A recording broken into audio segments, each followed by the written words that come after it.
Welcome back to another edition of the Disney Dish podcast with Jim Hill. It's me, Len Testa, and this is our show for the week of Schmurz December 12th, 2022. On the show today, news, listener questions, and news surveys.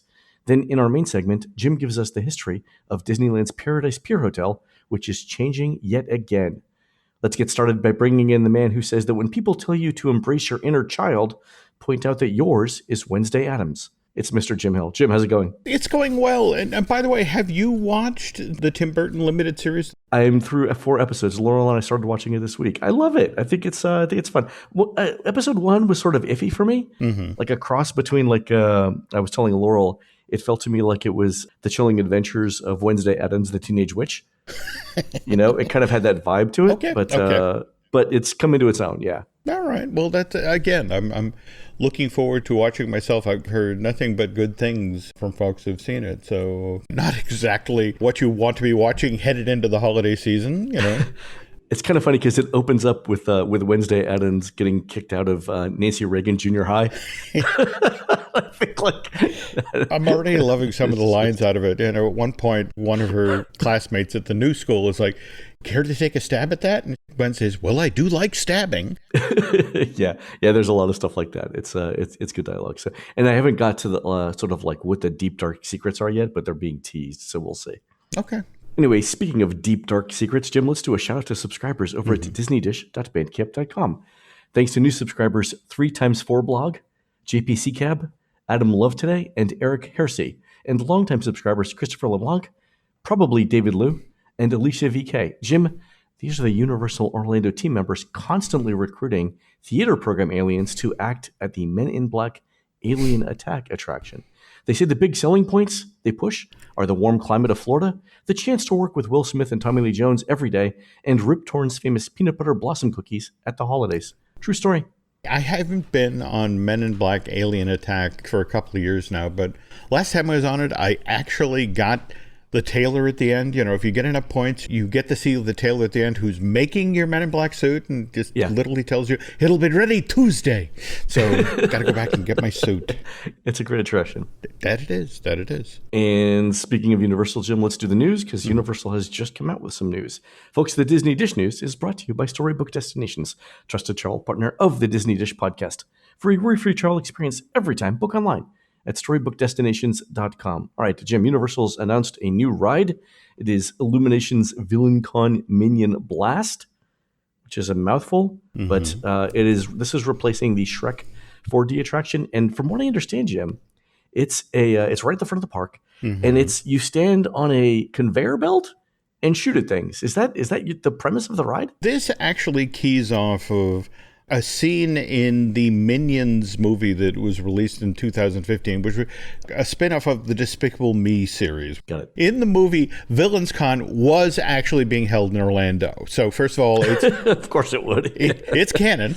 But Despicable Me Minion Mayhem is across the street. So effectively, what's happening here is in much the same way that at Universal Studios Hollywood, where they created a Illuminations Miniland by building their version of Despicable Me Minion Mayhem right across the street from the Secret Life of Pets Off the Leash attraction. So this is Universal Florida effectively doing the same thing. And it is also worth noting that it's in mid-January thereabouts. Basically 5 attractions go down in the kid zone portion of the park. A chunk of land between the E.T. Adventure and the Animal Actors stage. Yeah, a bunch of stuff there going on, yeah. Yeah, the very strong rumor is that part of the park then becomes a DreamWorks animation land. So in theory, within a year or two, just out ahead of Epic Universe opening, you get Universal Studios Florida getting 2 new kid-friendly lands, an Illumination area and a DreamWorks animation-themed area. So... All right. So Minion Blast is coming summer of 2023.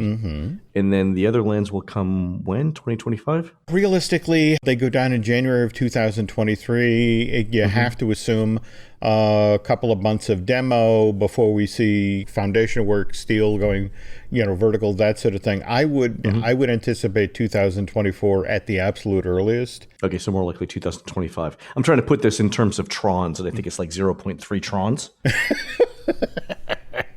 Universal doesn't go by the Tron timeline. It uses a different sort of system. They got their version of Transformers, the Universal Florida version of Transformers, open in 9 months. I don't even want to guess how many Tron light cycle runs that is, but Universal doesn't kid around. Disney, on the other hand, it's like we put up a steel beam, we have a sandwich, we lay down, we take a nap, then we put up another steel beam. So also within this new Minion Land, Jim, it's got a new Minion Cafe replacing, I think, the Monsters Cafe. Yep, that's the notion of you get a land. In fact, when you exit out of Despicable Me Minions Mayhem in California, you come into the gift shop and there is a Dr. Nefario, I want to say, is the host of the cafe that's right next door. So again, this is California coming to Florida. All right. Shout out to our friend Alicia Stella, who had most, if not all, of these details a while ago too. All right, Jim, a couple of other things. It was announced over the weekend that Splash Mountain in Walt Disney World is closing late January, I believe. January 23rd. This is for the Tiana's Bayou Adventure redo. And that's a little bit earlier than I had anticipated. I thought that they were going to close it when Tron opens, which is tentatively, I've heard now, anywhere from February to April in terms of previews to openings. Jim, why do you think they're closing it in January? Before Tron opens, I guess, is the bigger question. Just this past Sunday, right, where you and I were standing at the bottom of Splash Mountain watching happy log after log of people float on by. I mean, they were soaked, but they were happy. They were enjoying, their last opportunity to view this ride. The problem is right now that there's been so much deferred maintenance in regard to show lighting and animatronic figures and that sort of thing that it's just so far below Disney's usual standards that it's just sort of like, we have to close this thing.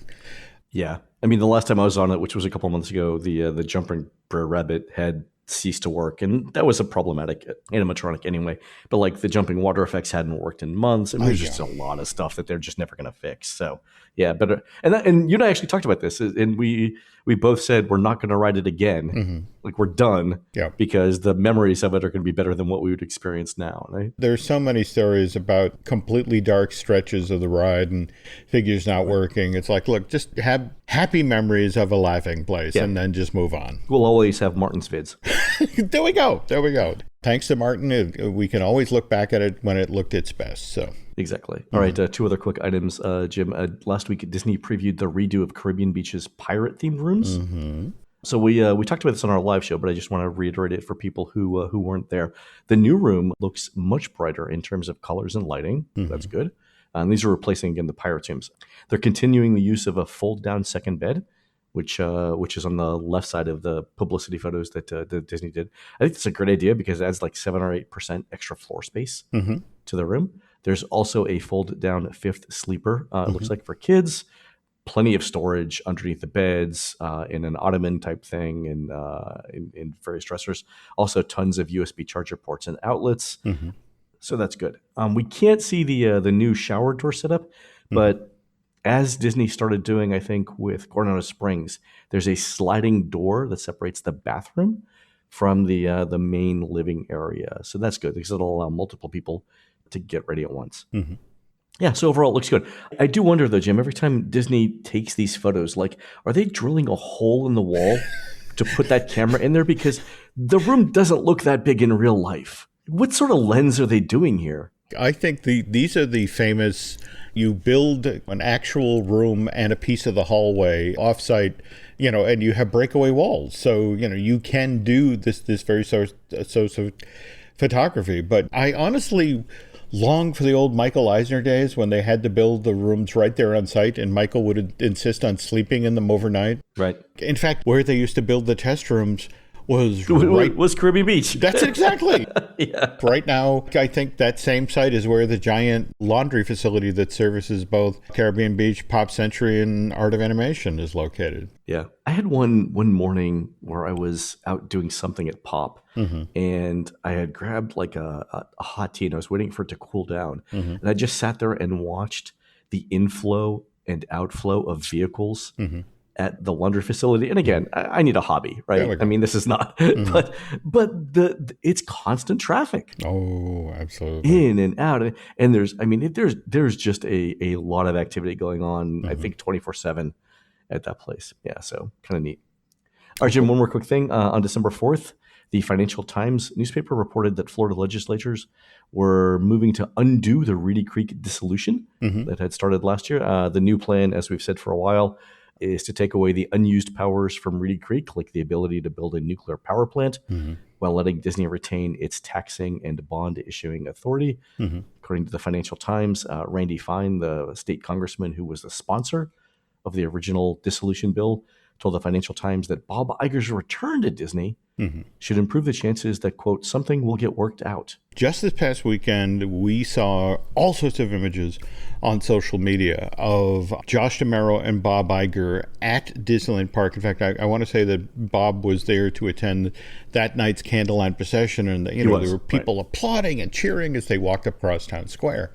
There is no plan for Bob Iger to go down to Florida any time earlier than January of 2023. He made a very public appearance in California. And, this is a guy who's making some very quick moves to send to the investment community and the press at large to the effect of, the Chapek era is over. There's a new sheriff in town who's just like that old sheriff. But the understanding that things are still a little delicate in Florida, and to the effect of don't go to town and necessarily give Mr. DeSantis something to talk about. If anything, what I'm hearing is when Iger goes to Florida, it's going to be tied to something very, very, I have to be here and I have to go back quick, just to sort of keep a low profile. Don't add any fuel to the fire. I mean, everybody wants this whole situation to calm down and everybody walk away. But you have to admit, it's kind of funny. It's like, okay, we'll give up the right to build a nuclear power plant. The thing we were never going to do, you can have.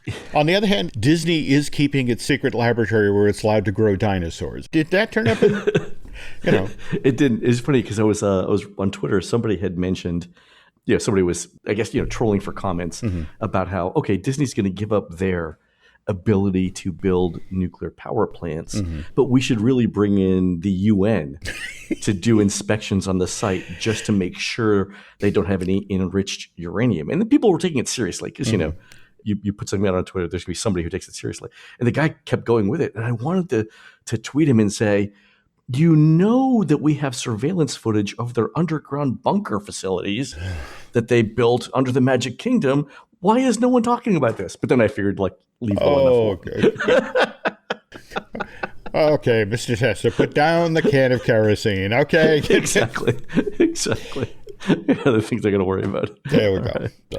All right, Jim, let's move on to surveys. Our friend Erica alerted us, speaking of Twitter, to a Disney fireworks survey posted on Twitter by a user named ZZ Gator with these questions. Which of the following previous Magic Kingdom fireworks spectaculars have you experienced? Wishes, which closed May 11th, 2017. Happily Ever After, closed September 29th, 2021. Or neither of the above, I don't recall. So, Jim, let me ask you this question. I have never seen a survey specific to fireworks. What's going on here? You and I have talked about enchantment and what's going on with Harmonious, and there's a sweet spot where you can stand, when everything's working, mind you, to see the show as entertainment prepared it. What seems to be the same issue now, they're going over the surveys, they're looking, and it turns out the combination of there's so much projection in the show that unless you are standing in the right spot at the top of Main Street, that you just cannot decipher. And so it's kind of a notion of, all right. Both of these shows have the exact same weakness, that only a handful of people can actually see them as they are intended. Well, you mentioned that, and I think you're exactly right, because there's a question about two questions about enchantment that allow people to say what they liked and didn't like about it. And let me read you the first question, and then the second question is basically the opposite. Which of these aspects, if any, had a positive impact on your experience with Disney enchantment? The level of sound and audio quality. And you and I have talked about this, about how at the dessert parties you actually can't make out what song is playing because of the acoustics in the concrete around there. Character features, again, if you're at a dessert party, you really can't see what the characters are. The Main Street USA projections, which you just said. The original song, You Are the Magic. The location of my specific viewing area. The overall storyline. The musical selections. The Cinderella Castle projections. The fireworks, and other or none of these. And so ZZ Gator had picked fireworks as the thing that had the positive impact on enchantment. But when it came to the negative impact, again, same set of questions with a couple of extra things. One extra addition was the departure experience from the park and level of congestion or crowding within my specific viewing area, which is fair. But the one thing that that ZZ Gator picked as the thing that had a negative impact about enchantment was the original song "You Are the Magic," and that is super specific. I don't think it's as catchy as any of the other songs that have been previously done. No, but you and I have often joked about the wheel that is kept backstage at Disney, which has the 10 operative phrases. In fact, I'll be damned if I can figure out how Treasure wound up on that list. For the new cruise line, because wishes, magic, dreams, inspiration. I said in the unofficial guide that if Katy Perry's not getting royalties for that song, somebody should sue, because that to me sounds like firework, like right. Last question on the survey, which was super interesting. Which of these had the greatest negative impact on your experience with enchantment? The departure experience, the level of congestion, the Main Street USA projections, the Cinderella Castle projections, or the song "You Are the Magic"? There are 3 things you can fix fast. You can do the projections on Main Street, projections on the castle. You can change out the song. And we do have the walkway that's now behind Main Street USA, the arcade Main Street and walkways, Tomorrowland. Yeah, but they're not really viewing areas. This is the thing with the central hub of the Magic Kingdom. They're not making any more land there. No, they're not. You know what they need, Jim? A multi-story festival center in the middle of the hub. I would make it a circle because the hub is also a circle. Oh, Len, please stop talking. It's just an idea, Jim. You think they've got plans for that somewhere, anywhere? Don't give them any ideas. All right. Our friend John sent in this Universal Orlando survey that has me, Jim, utterly confused. Let's go over the questions and see if we can figure out why the questions are being asked. So the first question is would like you to indicate up to 5 things that you consider yourself to be the biggest fan of. These can be anything: brands, celebrities, sports teams, movies, TV shows, or other forms of entertainment. Please be as specific as possible. And so John said the 5 things that he was the biggest fan of would be Led Zeppelin, Tower of Power, Lord of the Rings, Star Wars, and Assassin's Creed. And I want to ask John about his opinion on Jimmy Page's 1973 solo for Stairway to Heaven live at Madison Square Garden, because apparently, Jim, that is the single issue that divides the entire Led Zepp community, whether it's good or not. Honest to God. And I just stumbled upon this in the last week, and that's what reminded me of it. Anyway, but here's the question that sort of confused me. Next, we'd like to show you a list of various brands, celebrities, sports teams, movies, television shows, and so on. Please indicate the degree to which you are a fan of each item. And your fan choices are: I'm a hardcore fan, I'm a dedicated fan, I'm a casual fan, I'm indifferent, I'm a non-fan, I am averse, and then I'm unaware of this. All right, so Captain America, Wonder Woman, The Office, which apparently is a thing that people watch that I haven't. Okay. Batman, I get that. Iron Man. Here's where it gets strange. Elon Musk. Hey, okay. Starbucks, Friends, The Bachelor, The Bachelorette, Doctor Who, Jurassic Park, Drake, the Canadian rapper, Liverpool FC, the soccer club, Nintendo. Okay, I got that. Okay. LeBron James, Disney. Okay, I understand that question. Ferrari, Nike, Stephen King. Remind me, we'll circle back to that at the end. Okay. Halloween Horror Nights, which I understand. Star Trek, I got that. My Little Pony, sure. Universal, okay, fine. Buffy the Vampire Slayer, totally understand. Harry Potter, yes. Serena Williams. Jim, I'm thinking of an attraction somewhere in Universal Studios Florida where you are just barraged with tennis balls and you win by surviving. That's what I'm going with here. I'm signing up. Okay. Okay, sure. CrossFit, which sounds like the absolute worst hotel theme you could ever come up with. Dungeons and Dragons. The Buffalo Bills. It's my friend Elise who came up with that question. Okay. The Alabama Football Crimson Tide. Okay.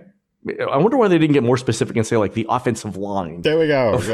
Larry. What about Larry? How do you feel about Larry? Okay. I feel about the interior alignment of you. Okay. All right. Game of Thrones, I understand that. Pokemon got that. Lego got that.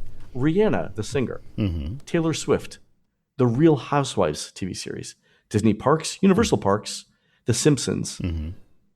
Very strange. It is.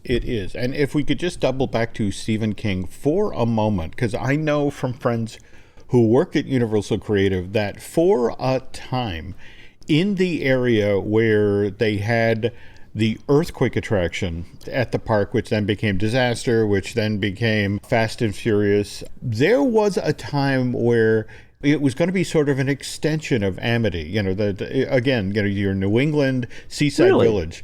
And but as you pushed into, remember that part of the park is sort of themed like San Francisco. So you would have come across a decrepit movie theater with a marquee and with letters that were somewhat askew on the marquee. And basically this was the Stephen King ride. And you would have had all sorts of posters from various movies that have been based on Stephen King's book. You have gone inside, gotten in the queue, and you would have gotten on what looked like your standard 1930s dark ride train on a buzz bar.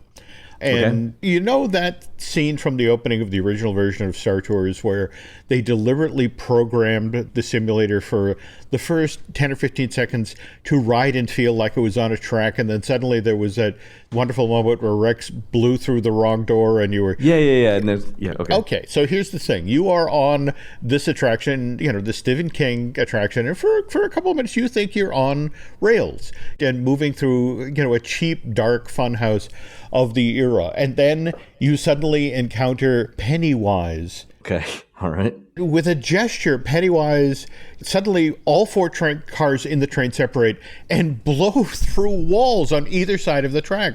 And you are now freewheeling through this sort of best of Stephen King, but on a trackless vehicle. And I mean, Len, they were talking about doing this in the late 90s, early 2000s. You could do The Mist, you could do Cujo. There's a ton of stuff you could do. It would have been amazing. And evidently King was on board, and Universal hit a snag in that they had to go to Universal and Warner Brothers and Paramount to get the rights to all of these films. And now that there's exactly two movie studios, Jim. There we go. Okay. It's so much easier. No, absolutely. But yeah. People say consolidation doesn't have its benefits, but I'm just saying. Yeah, I wouldn't mind if they circled back on that idea. It was a wonderful concept for a ride. But to go back to the list, though, some of the stuff that just sort of leaps out is, for example, Assassin's Creed, Lord of the Rings, Game of Thrones.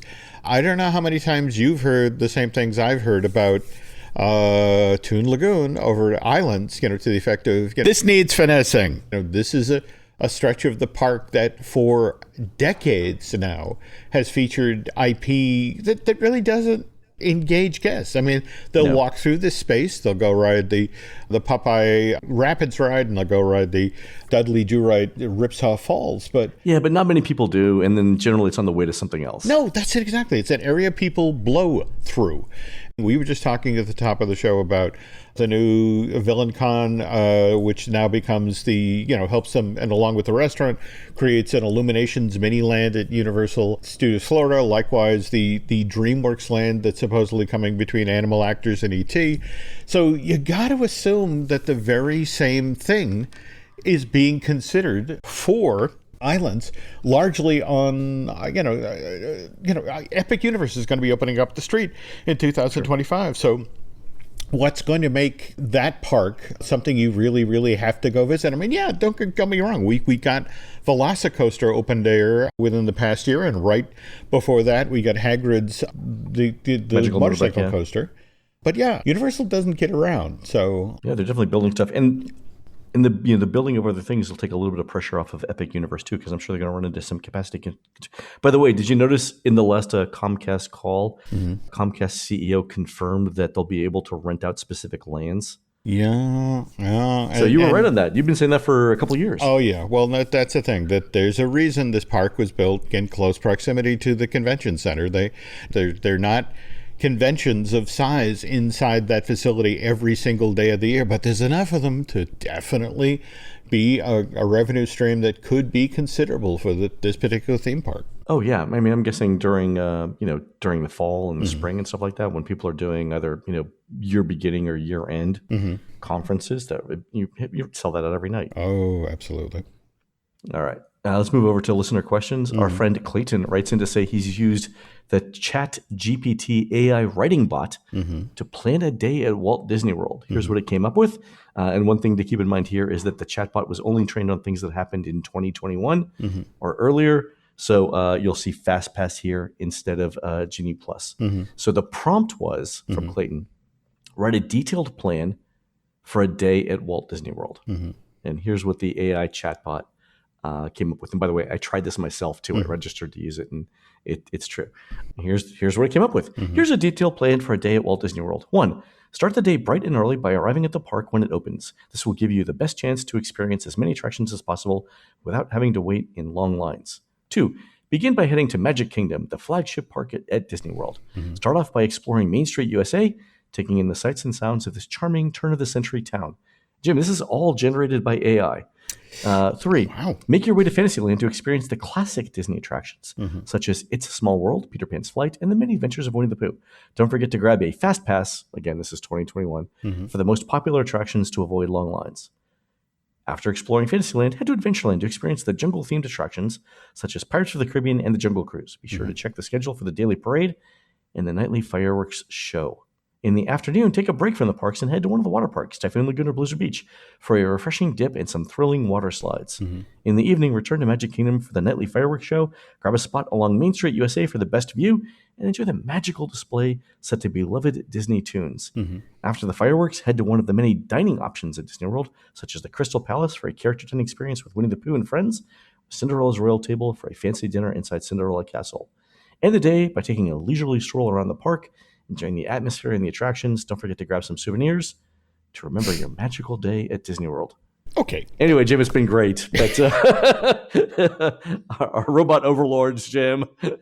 Look, I understand, from working the Turing plant side of the street, this is a little concerning. But at the same time, the AI gets to travel by Ethernet cable. So the notion of I'm in the park and middle of the afternoon, let me go over to a water park and then come immediately back to the Magic Kingdom to watch fireworks and then have my go to meal. Dinner. But it's not bad. I mean, you can reorganize these things, right? It's I get that, but only artificial intelligence, that dines on data points, and cool, lovely electricity. Just sort of like, I'm having my big heavy meal after the fireworks, and you say take a leisurely stroll out of the park. It's like, when I'm loaded down with pasta from Tony's, when 4 guys have to carry me up the ramp to the monorail, it's like, okay, this needs finessing. Yeah, it does. It's interesting because when Clayton sent this in, I didn't realize that the temporal aspects of planning or of stories is something that the chatbot might not be able to incorporate. So I'm going to go back and look at that. But yeah, I mean, it's English. It's bullet pointed. It was really good. Yeah, I actually used it to explore. I asked it to write a review of Harmonious at Epcot and emphasize the colors of the fireworks, and it did, which was kind of interesting. So. Wow. Okay. And it also only used the colors that were in fireworks. So it didn't say I tried to get it to use the word plaid for fireworks and it wouldn't. Yeah, I know, right? Okay. Okay. On the other hand, when they fired that guest relations person into the air, I noticed her vest was made of plaid. All right. We're going to take a quick commercial break, folks. When we come back, Jim gives us the history of Disneyland's Paradise Pier Hotel, which is undergoing yet another transformation. We'll be right back. Here's a question that a lot of us don't have the answer to. Or is it that we don't really want to know the answer to this question? I'm referring, of course, to how much all of your subscriptions really cost. I mean, just off the top of my head, I can tell you that Nancy and I are subscribed to Hulu, Paramount Plus, Disney Plus, Netflix, and Amazon Prime. And there have to be at least a half dozen more out there that we are also subscribed to that I've since forgotten about. It's for exactly this reason that most Americans think that they're only spending around $80 a month on subscriptions, when the actual total is a lot closer to $200. That's right, you could be wasting hundreds of dollars each month on subscriptions you don't even know about or have flat out forgotten about. That's why I just love Rocket Money, formerly known as Truebill. This app shows all of your subscriptions in one place and cancels what you don't want for you. Rocket Money can even find subscriptions you don't know you're paying for. You may even find you're being double charged for a subscription. And to cancel a subscription, all you have to do is press cancel, and Rocket Money takes care of the rest. Get rid of useless subscriptions with Rocket Money now. Go to rocketmoney.com/DisneyDish. Seriously, it could save you hundreds per year. That's rocketmoney.com/DisneyDish. We thank them for sponsoring today's episode. To borrow a phrase from the late, great Douglas Adams, author of the beloved Hitchhiker's Guide to the Galaxy series, which Adams originally meant to write as a trilogy, but then somehow turned into 5 books, which is a very Douglas thing to do, by the way. Anyway, as Adams often liked to say, don't panic. I mean, sure, at this point, there are only a handful of shopping days left till Christmas, and let's be honest here, you have friends and family members that you have absolutely no clue about what you're going to get them this holiday season. But not to worry, I have the solution. With just one word, I'm going to become the Grinch that saves your Christmas, and that word is... Are you ready? Is the suspense killing you by this point? Because I feel like stalling for much longer verges on being annoying. Where was I now? Oh, yeah. That one word is Storyworth, which can help anyone write a book about their life. Here's how it works. Every week, Storyworth will email your friend or family member a single life-related question that you pick from their collection. Like, what was the bravest thing you've ever done, or what's the farthest you've ever traveled? And all they have to do is reply with a story. Then, after a year, Storyworth compiles all of your friend and family members' stories, memories, and even any photos they've shared into an exquisite hardcover book, which then becomes this valued keepsake, which you can bet will be proudly displayed at their house the very next time you drop by for some holiday nog. I mean, millions of stories have already been told with Storyworth because they make the process so simple. So get started with your friends and family members this holiday season, and before you know it, you'll be learning things you never knew about your favorite people. Like how Douglas Adams once wore a rhino suit while he was climbing Mount Kilimanjaro. That is a true story, by the way. Look it up. The pictures are amazing. So help your friends and family members share their stories this holiday season with Storyworth. Go to storyworth.com/DisneyDish today and save $10 on your first purchase. Again, that's STORYWORTH.com/DisneyDish to save $10 on your first purchase. Storyworth.com/DisneyDish. We thank them for sponsoring today's show. What I bought? A new Blink Mini 2K Plus smart security camera. What I got? 2K clarity sharp enough to see every detail of home when I'm away. Plus audio like I'm in the room, not with my bestie traveling to another city. Plus easy plug-in setup to install faster than skipping through podcast ads. But you'd never skip ads, right? Plus, I got all of this for just $49.99. Blink Mini 2K Plus. Mini camera, max performance. Shop now at Amazon.com/Blink. It was announced earlier this year, right, that Paradise Pier was going to go through a transformation to be, is it Toy Story themed? It's actually several Pixar IPs. In fact, there's a piece of concept art from the lobby space that shows stylized versions of Mike and Sully, and likewise Woody and Buzz, plus the Pixar ball, plus the Luxor lamp. At the same time, I don't know if you saw the images just this week, but they are painting the exterior of the building this week, the Pixar primary colors. So you've got your red, your blue, your yellow. It's coming along, But I remember the 4 previous names and themes of this hotel. I mean, over the past 38 years, this 502-room, 15-story tall structure has been the Emerald of Anaheim, the Pan Pacific Hotel, the Disneyland Pacific Hotel, and, of course, the Paradise Pier Hotel. So why has this hotel had so many different themes and that sort of thing? And our story starts 44 years ago, December 1st, 1978. When the Walt Disney Company announces that it has signed a deal with the Oriental Land Company to create the company's first international theme park, which, of course, back then was known as Oriental Disneyland, but just prior to its April 83 opening, got renamed Tokyo Disneyland. And Oriental Land Company was actually made up of 2 enormous Japanese companies, the Mitsu Real Estate Development Company and the Keisei Electric Railway Company. Keisei Electric Railway Company had a rival in its field, which was the Tokyu Corporation Railway Company. Oh, yeah, bitter rivals. Everyone knows this one. You laugh, but Tokyo actually serviced the transportation needs of Tokyo and its suburbs. And the Tokyo Corporation Railway Company was jealous that after, now mind you, it had taken 4 years of negotiation. The initial talks for the first international Disneyland began back in 1974.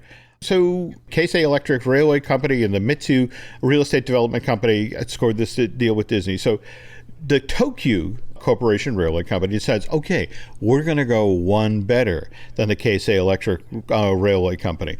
It would form the Tokyu Group, its own real estate development company.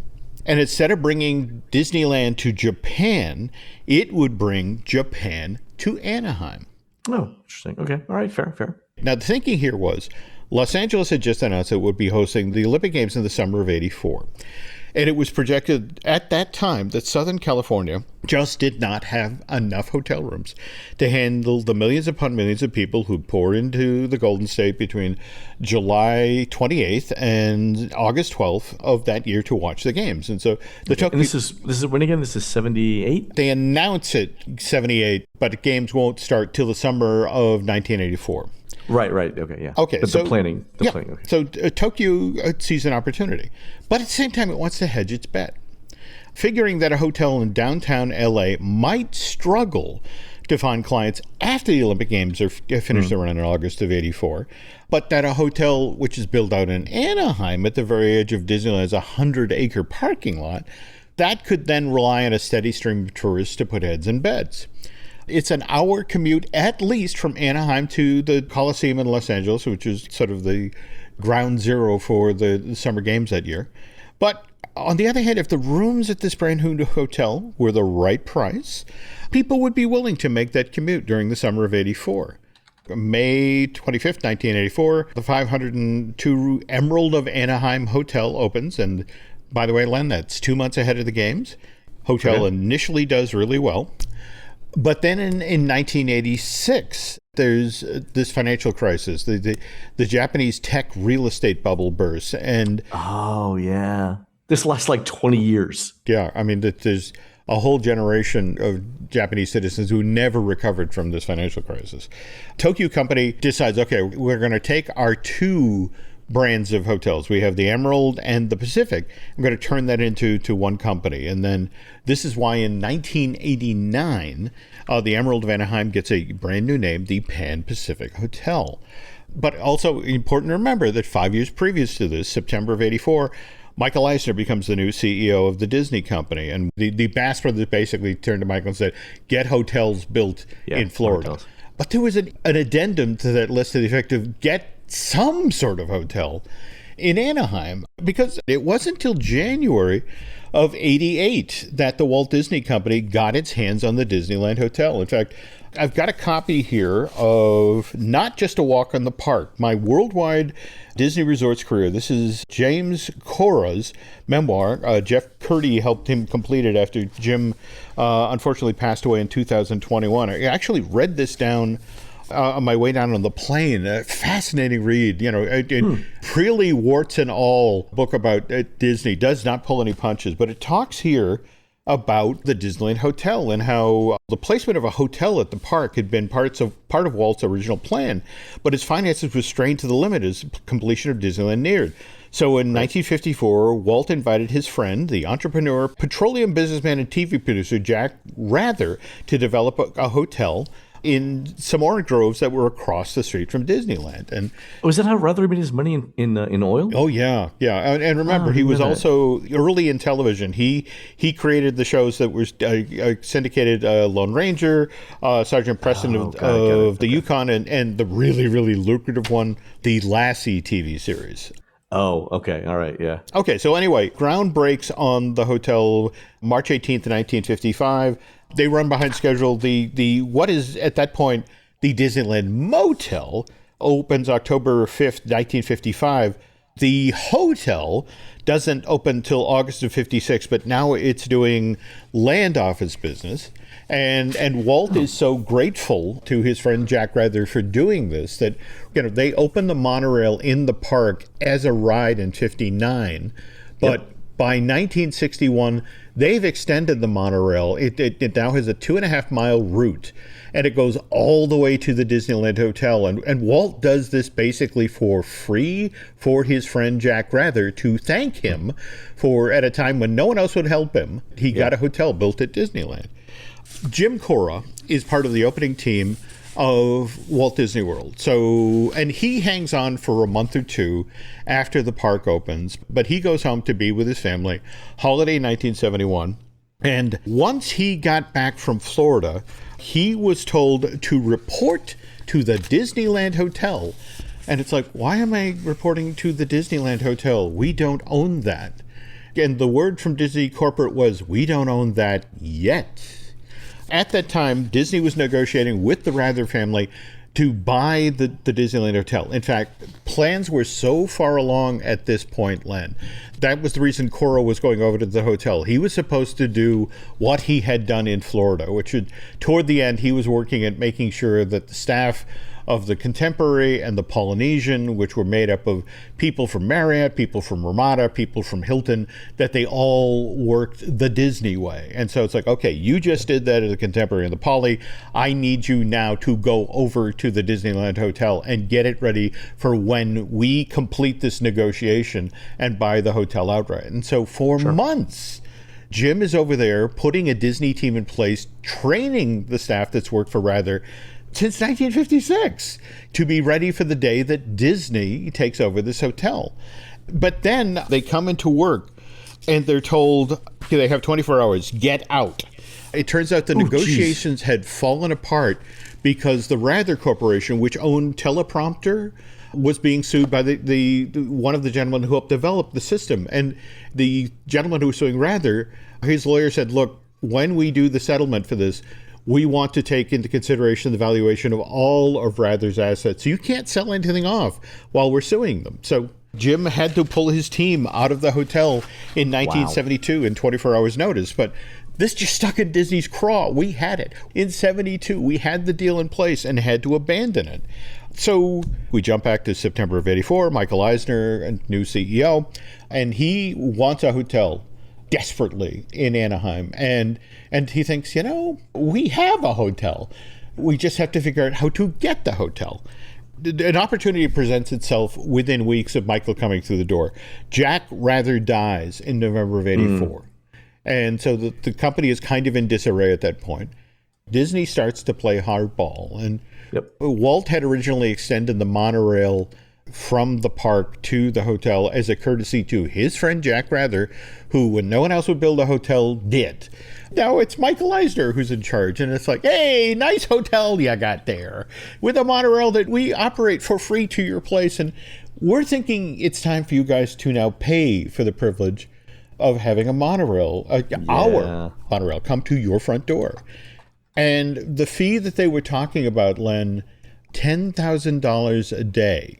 It's basically extortion. That's such an ugly word, Len. So $3.65 million a year for the monorail. Yeah. And remember, this is at a time when Jack's widow, Benita, who, by the way, the Benita Tower, that's where the name for that came from. She's just trying to sort of keep the company together at this point. And the fact that here's Disney And this is the first fee. And the insinuation is, oh, by the way, that might go up the very next year. So negotiations open in 87. And then by January of 1988, actually, it's Disney and an Australian venture capitalist who go in together on Rather.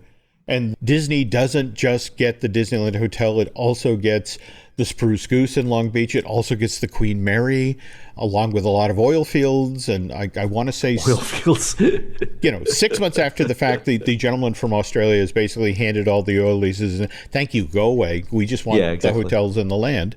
And by 89, that sweet, sweet hotel money is going straight into the Disney coffers for the first time coming out of Anaheim. And Michael loves it.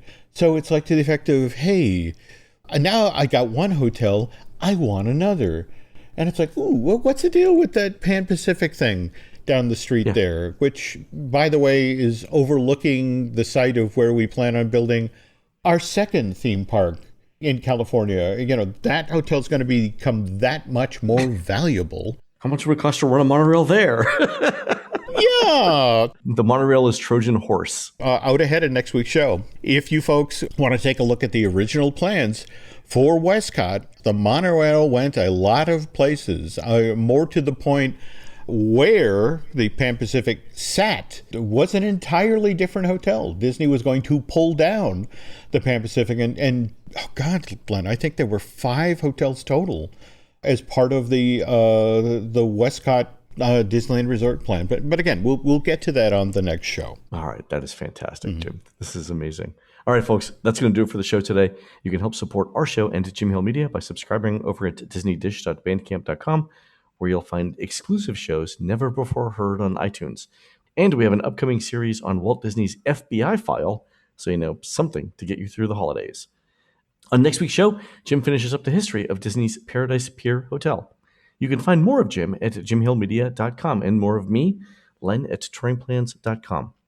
We're produced fabulously by Aaron Adams, who'll be screening the director's cut of the 1960 horror comedy The Haunted Castle at the Big Screen Wonders Film Festival, dedicated to underrated and underappreciated films in need of rediscovery, on Saturday, January 7th, 2023, at the Art Yard on Front Street in beautiful downtown Frenchtown, New Jersey. While Aaron's doing that, please go onto iTunes and rate our show and tell us what you'd like to hear next. For Jim, this is Len. We will see you on the next show. This episode is brought to you by 20th Century Studios' new film, Springsteen, Deliver Me From Nowhere, starring Golden Globe winner Jeremy Allen White and Academy Award nominee Jeremy Strong. Scott Cooper, the director of the Academy Award-winning movie Crazy Heart, brings you the story of the most pivotal chapter in the life of an icon. Springsteen, Deliver Me From Nowhere. Only in theaters October 24th. Get your tickets now.